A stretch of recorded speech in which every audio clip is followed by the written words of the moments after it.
What is up, Packer fans? Back again. Here we are. This week, Packers are 3-5. But the trade deadline just happened. Gutekunst decided not to do anything today. Some big trades. Roquan Smith went to the Ravens. Chase Claypool went to the Bears.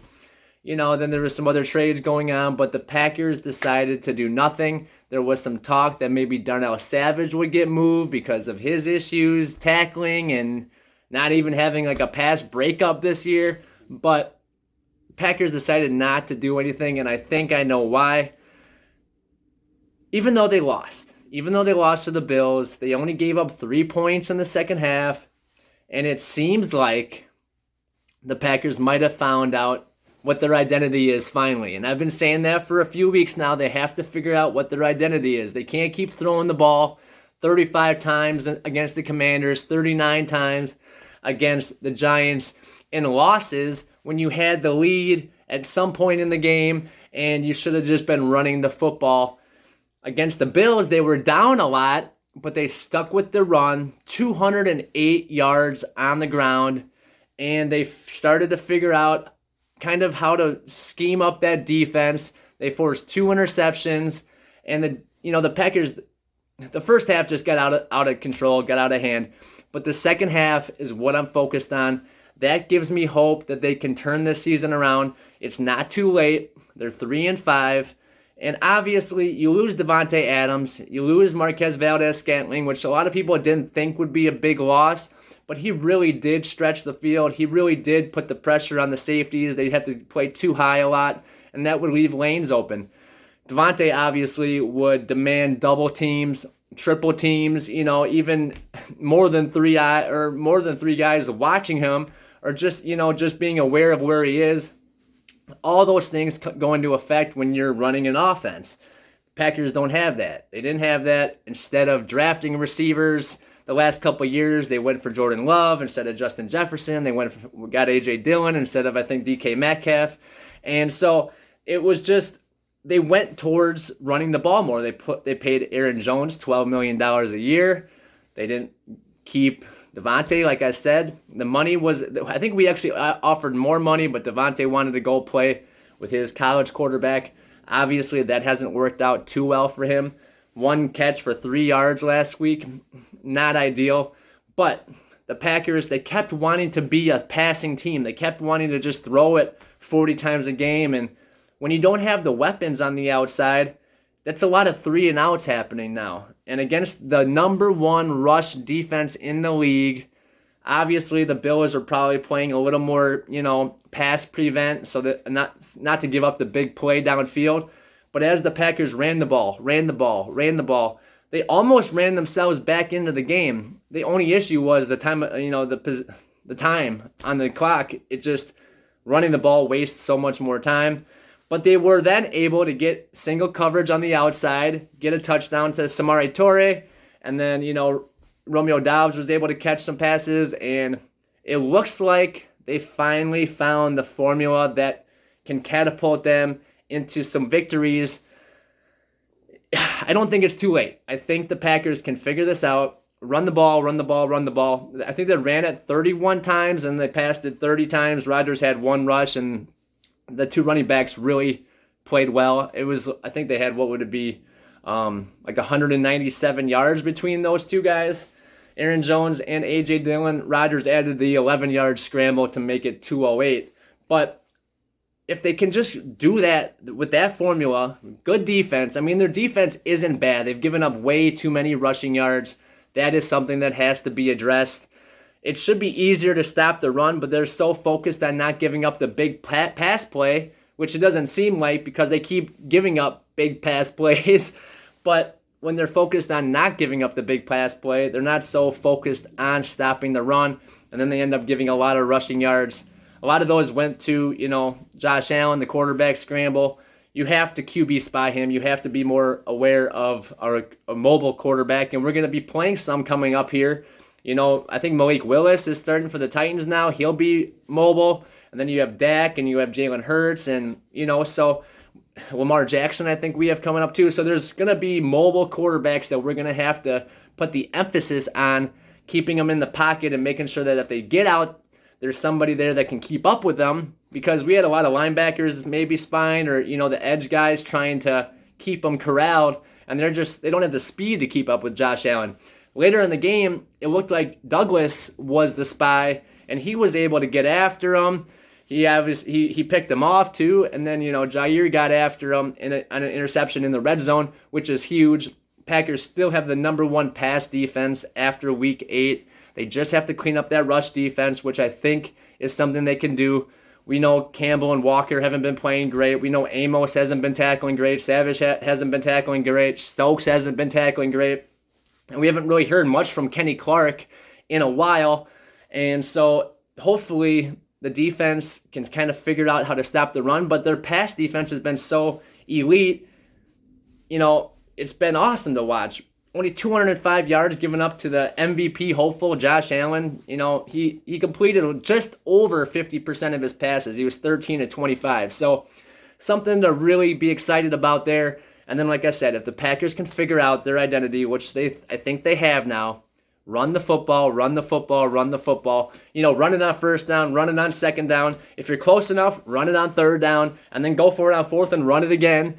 And if you do get a holding penalty or something that really does set you back, false starts you can kind of make up for, or even the extension of the run, those swing passes to Jones, just has to be a good pass and has to, kind of scheme that open.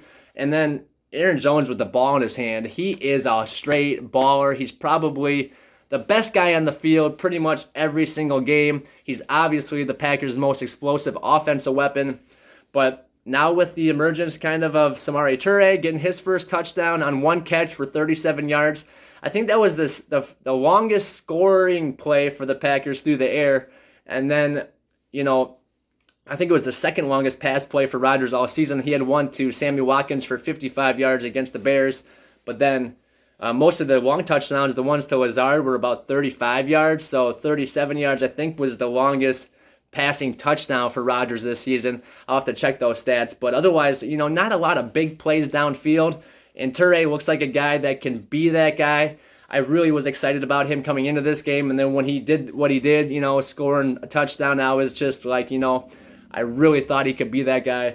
And Doubs stepping up and just making big-time catches. The one in the end zone where he spun around 3 times and came down with it. I called it. I was like, he caught it, and I was so pumped. And then, the announcers, Tirico, was like, yeah, he caught it.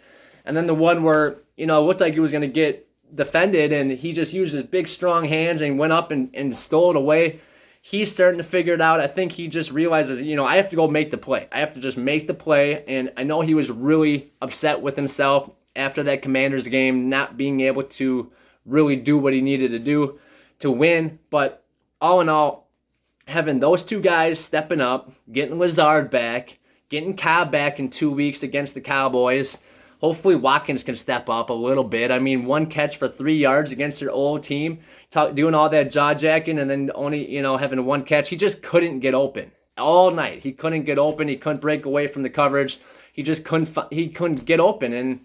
And so, but with these guys starting to get healthy, with the Packers finally realizing, okay, this is going to be our identity, run the football. For these young offensive linemen, like Zach Tom and even John Runyan Jr. and Josh Myers and Yash, it's so much easier to run block. So much easier just to just jump, get out, or bust out of your stance and block forward, just push the guy, or whatever way, left, right. And it's so much easier to do that than it is to try to stop a 300-pound guy from bulldozing you backwards and just holding your position. We saw Zach Tom just get bulldozed a few times in that first quarter, but it seemed like the Packers started figuring out that offensive line. David Bakhtiari is starting to get back into form. If the knee won't let him play all the time, that's going to be an issue. But when he is out there, he looks elite. That's all you can ask of him, is that when he is available, he can play to that level. He basically shut down Von Miller. The only time Von Miller did anything was when he was on the other side against Yash. And I don't even think he got a sack in the game, but against Bakhtiari, he did nothing. And Yash actually played pretty well. He didn't, no holding penalties this week, which is big. And all in all, we didn't have Elkin Jenkins. That was found out like 90 minutes before the game, and so, but they found out Bach was playing. So Bach was in that left tackle, then Zach Tom went in that left guard. And Tom being so versatile, playing left tackle and then going in the guard, this guy is really a true football player. I loved him coming out of college. But this offensive line's starting to get it together. Obviously, we need to start trying to figure out a way that when we do throw the ball, we can scheme some guys open and get some easy throws for Rodgers. But otherwise, if they just run the football, this Packers team with that kind of, scheme and that kind of game plan can really be dangerous. The way they play defense, they just let the game get out of hand in the first half. And otherwise, most of the other games, they were close in the first half and then let it get out of hand in the second half. This time they turned it around. So hopefully they can put a whole game together here against the Lions. And I think this is a perfect time to play the Lions. Obviously, the Lions just traded TJ Hawkinson to the Vikings. I didn't mention that before. That is a weird trade. Trading in the division, one of your best players, a guy that you drafted 8th overall 3 years ago. Now you trade him to the Vikings and you get like a 2nd and a 4th or something. I just don't understand that. I don't know what the Lions are doing, especially trading him in the division. I mean, maybe that was the best they could get for him, but he is a true baller. I don't understand that, but for the Packers, though, not having to worry about him next week, they do have Amon-Ra St. Brown to worry about, but I'll get into a full Packer Lion preview tomorrow. But right now, just focusing on what the Packers need to do differently and what I've seen, since it was so tough to watch them lose like that. But we all thought they were just going to get blown out of the water. And then after that first half, it was like 24-7. Okay, we're going to get blown out of the water. And then the Packers came out in that second half and really played differently. If Rodgers didn't throw that interception, and if they didn't go for it on 4th and 1 and would have kicked the field goal, the Packers, it would have looked a lot different. And those are all really exciting, just, what ifs. On the road, LaFleur, when you're on the road, you take the points. At any time, you take the points. I get it. You were down 17. You want to, try to score a touchdown, but 3 points is better than no points. And then we intercepted it right away. Obviously, Rodgers threw a pick on the next play after the interception. But if he didn't do that, the game would have looked a lot differently. We could have been down 7 at that point. It would have been like kind of, 10 minutes left in the fourth quarter, and that would have been enough time to try to get back in it. Obviously, he had to stop Josh Allen, but in the second half, the Packers were doing that. And it's just a lot they can build on off of that. And the fact that Gutekunst did not sign anybody, did not trade anybody, shows that he's comfortable with the players they have. It seems like the coaching staff is comfortable with the players they have. I know they consult with Rodgers a little bit on some of these issues and some of these trade ideas. I think he's comfortable with what he saw. And after going back and looking at the tape, I mean, the Packers won rushing yards, total yards, first downs, time of possession. I mean, the turnover battle. It was like boom, boom, boom, all the things you look for to win the game. But that score, the one that actually matters, they lost. So there's just a lot to build on there. And I think the fact that they finally figured out, okay, we're going to run the ball first. We don't have the receivers on the outside to stretch the field. We don't have a Devontae Adams to, demand a triple team and leave somebody else wide open. It was like in LaFleur's first year, it seemed like he was really scheming guys open a lot more. And that's so much easier when you have a guy like Devontae Adams. But without him, now it's really important that LaFleur schemes his guys open, gets guys in position, and makes it an easy throw for Rodgers. But if we can just run the ball on first, get a good 3, 4, 5 yards, run the ball on second, make it a short and like 3rd and 2 or something, now you can run the ball, get the first, or now you could set them up for a play action and take a deep shot, and then depending on where you are on the field, go for it on 4th down or whatnot. But just run the ball, get the first downs. It was nice that first drive, they stopped the Bills, and then they came out, got 2 first downs, got a first down on 3rd down to Sammy Watkins, who made his only catch on that first drive. And then they, stalled out. They tried to pass it, they got sacked, and it just kind of stalled out the drive. But if they would have got into that running mode early, I think that game against Buffalo would have looked a lot different. It just kind of got out of hand real quick, and then, they regrouped, and Normally, LaFleur is not the best at his mid-game adjustments or his halftime adjustments, but it looked like it was better this week or last week. It was just so much, they came out and they dominated that second half. They only gave up 3 points to the number one offense in the league. Only, picked off Josh Allen twice in that second half. Obviously, he did enough damage in the first half to get the victory. But there's just so many little things like that I think we can build on. Obviously, the knee of Devondre Campbell is going to be an issue, but Quay Walker, you cannot push anybody ever again. I hope he knows that. I hope he realizes that. Just no matter what. And you saw Jair so many times where people were jaw-jacking at him or talking crap to him and getting in his face, and he would just stand there like this, like, I'm not doing nothing. I'm not doing, So that's how you have to be. These guys are going to be trying to get after you. They're going to be trying to, get under your skin. You have to be the bigger person and just, take it out on the field. That's what you do. Just take out all your, emotions and energy out on the field. Getting Quay back, I think, with Campbell in the middle. This defense, it's just taking some time. There's a lot of young guys. There's a lot of moving parts. On the offense, the same thing. Week 8 is about the time when these rookies kind of figure it out. It starts to click for them. Those first couple of weeks, you can't expect much. That's why going deep to Watson on the first play, if you would have caught that, it would have been amazing. But it's just a lot of pressure, talking to him all week. Yeah, we're going to throw you the deep one. We're going to throw. He's getting all hyped up all week, and then you throw it to him, and it was all set up, and he dropped it. But that's why it's just a lot of pressure early for these guys, and now it's starting to, they're starting to get it. It's starting to develop, and they're starting to figure out what's needed of them, what Rodgers expects of them, and the blocking on the outside by the receivers has been great. Even Amari Rodgers was blocking great. Romeo Doubs blocking great. Amari Rodgers did have a really nice catch. When he caught it, I thought it was Doubs. And it was Amari, jumping up, making a nice hands catch with the guy like right on him. So, he's not going to ever be the Calvin Johnson or whatever you want him to be, but he's not the size or any of those things. But he can be a guy that can be a gadget guy or a guy that looked like he did make a nice catch. And it just comes down to getting the weapons back. Obviously, not having Lazard is tough. Making those young guys, be the starters is tough. I wanted to see Samari earlier in the game. Didn't seem like he didn't come out until like the second half there.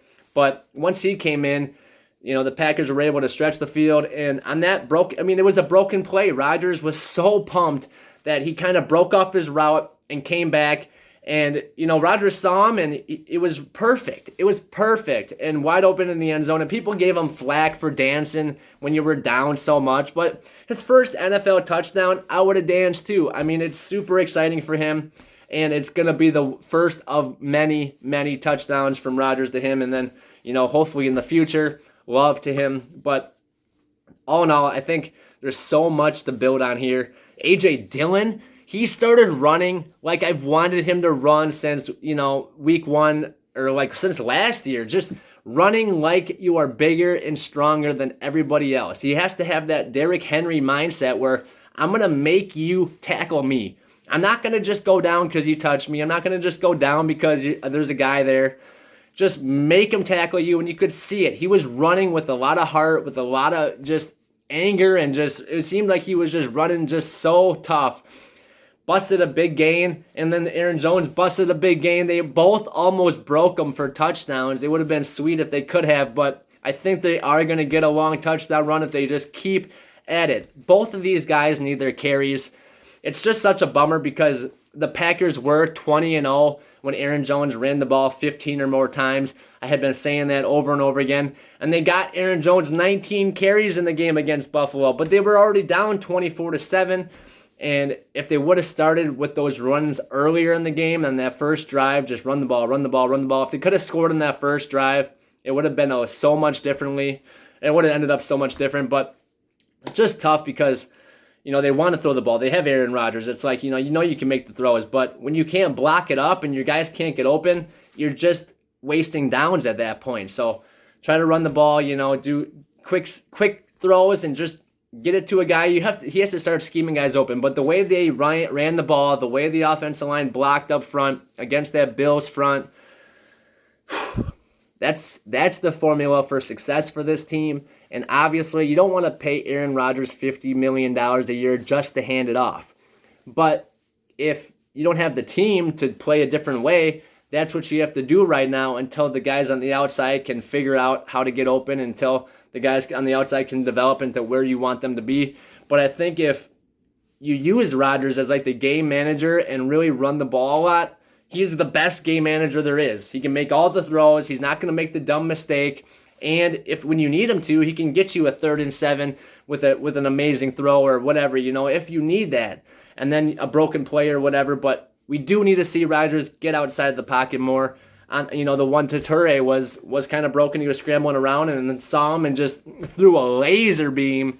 And then the one to Dobbs, that throw was... People are saying, oh, he's lost a step or he's lost some accuracy. That was dropped right in the bucket. Only spot that Dobbs could get it, right away from the defender, and it was a touchdown. So, that pick, though, got batted at the line. That's really tough. You don't want to see that, but I think the Packers should have came out there after the turnover and just ran the football. Just run the football. You just got the turnover. You don't want to make any mistakes. Just run the ball. That was the first play after the turnover. Rodgers threw the pick. So, would have been a lot different if that didn't happen. Like I said, they won the turnover battle for like the first time this season, and then the rushing yard battle. All those little stats that are like the little intricacies of the game that you look for, they won all those, but they ended up losing the game. So it's just a lot to build on there. Obviously, there's still stuff to work on. Darnell Savage has to figure out how to tackle. He can't be the only guy meeting the runner in the hole and then whiffing on the tackle. He has to come up and just stick him through the hips. Act like he's not there and go through him. That's what you have to do. You can't be afraid to tackle. I don't know what it is. I don't know if he's afraid, if he doesn't want to get hurt, what it is, but he had the lowest PFF grade for a safety, and Rudy Ford had the highest PFF grade for a safety. Maybe they're going to see Rudy Ford come in there and start at safety for a little bit and put Savage more in like the slot or something like that. Not really sure what they're going to do, but Amos, too. He was just taking bad angles at the runner. Singletary on that first big run he had, he kind of got Amos spun around, and Amos just has to play better. He's, a veteran. He's got the skill. He's got the talent. He's really a highly graded safety, and he just hasn't played like it this year. Neither of our safeties have. And then, finally on the outside, Douglas gets his first pick of the season. Jair gets his second pick of the season. Stokes played well. No big plays given up by Stokes. So I think on that back end, these guys are starting to figure it out. Remember, we only got Douglas because Jair was out all of last year. And then Stokes got a lot of playing time. But those three guys haven't played together a whole lot. And we saw it in the first week against Minnesota. They just couldn't communicate. It was just horrible. But now, after all these weeks, they're starting to figure it out. They're starting to get after it. They're starting to have confidence in each other and confidence in themselves that they can, as a unit, they can do it. So I'm excited to see how it looks against the Lions. And then, obviously, after that, we have the Cowboys, the Titans, and then it gets tough. We got the Eagles, and then we have we got the Vikings again, we got the Bears again, and we got the Lions again after that coming up. And so only 9 more games left. So Packers, they have a bye. They do have a mini bye right before the Eagles game, which hopefully will give them time to figure out how to scheme up against A.J. Brown and Jalen Hurts. But we will see what happens this week, 1 week at a time. They just have to go 1-0 this week. Try to get back to 500 without losing a game. I know that means beating Dallas in Green Bay on November 13th, but Mike McCarthy's coming back home, and even though Dallas's defense is really, really good, their offense is a little shaky. Dak can be a little shaky. Zeke was out, but I think he'll be back in. Tony Pollard, should be the starter there, but he had 3 touchdowns. But anyway, so the Lions first, just have to focus on winning that game. It is in Detroit, and that's going to be tough, but, Jared Goff doesn't have his security blanket now, and TJ Hawkinson, and Swift or Williams. Williams should play. I don't know if Swift's been on and off all season. Injury prone for sure, but definitely a game the Packers have to win. It's been a must win for the last 3-4 weeks now, but now this is like a must win. If they lose this and fall to 3-6, you're basically done. You'd have to pretty much win out the next 7 games in order to be 10 and 10 and what? Well, you'd have to win out basically. You'd be 11-6, but that would be tough. You'd have to almost win, 9 of the next 10 then, and then hopefully you'd be 10-7 or whatever. I got all confused there, but yeah, something like that. You just have to win. Just win. Period. I don't care how it looks or what it looks like or how you do it. They have to win these games. Starts with the Lions on Sunday at noon. So, all right, guys, thank you for watching. Don't forget to like this video and subscribe to the channel. Check out other videos, and I'll see you guys next time. Go Pack Go. I'm super optimistic about what I saw in that second half. I was really bummed after the game just because they lost. But now it's after looking at some things and studying some of the stats, I'm just like, okay, they kind of figured out what their identity is, what they want to do, how they want to play. And I think that going forward can really be the catalyst that propels them into a winning streak and hopefully into the playoffs. But all right, guys, thanks again for watching. Peace out. Go Pack Go.